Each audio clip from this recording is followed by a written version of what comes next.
My name is David Tish, and this is my Risk Management Matrix project.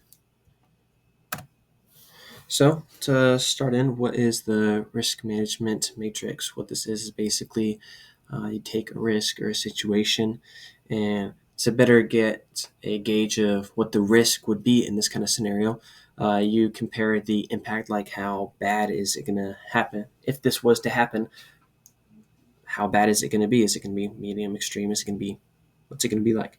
Then the probability of the chance and likelihood of it actually going to occur for us.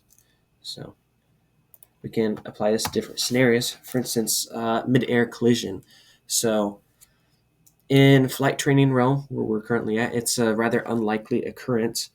But if this was to happen, it is severe impact. There is not much you can do once it happens to help mitigate this risk after the fact.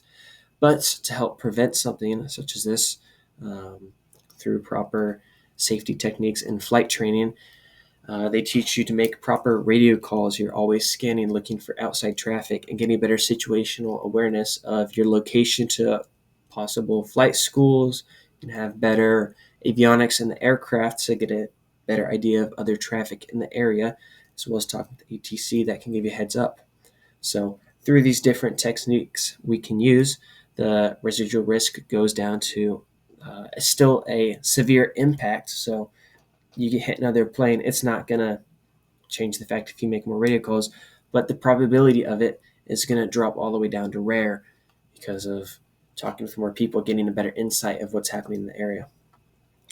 Next, aircraft airworthiness. So how well your aircraft is on a maintenance side to fly. So if you were to just not take this risk into a huge factor, it can have a major impact upon your plane and whether or not it's going to be good to fly. There's plenty of times when people come back and something's wrong with the plane. It's a rather moderate probability, so we deal with it all the time, that planes have issues, the wear and tear of it. But to help mitigate that, we can use a proper pre-flights, going very thorough and efficient around it.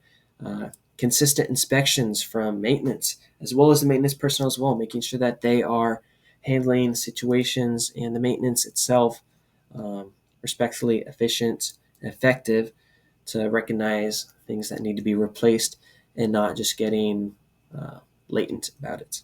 So using those techniques, you can drop your residual risk, even the severity a little, the impact of it lower, because if you have better maintenance personnel, they're going to make sure that the worst of the worst things that could happen do their best to not happen.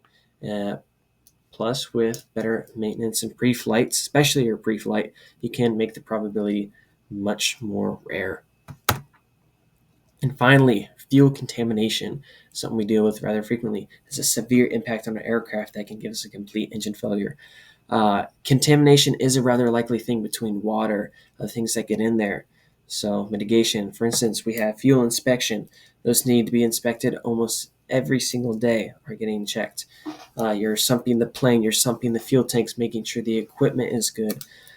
Good fueling techniques to make sure nothing's getting in either the main tank or the tank of the aircraft as well. So utilizing these, we can drop our residual risk down to rare as well and severe, bringing it to a very rather lower risk than what it could be. So severity is not going to drop, but probability of it is going to be much low as long as we continue these proper techniques. Thank you for watching the video.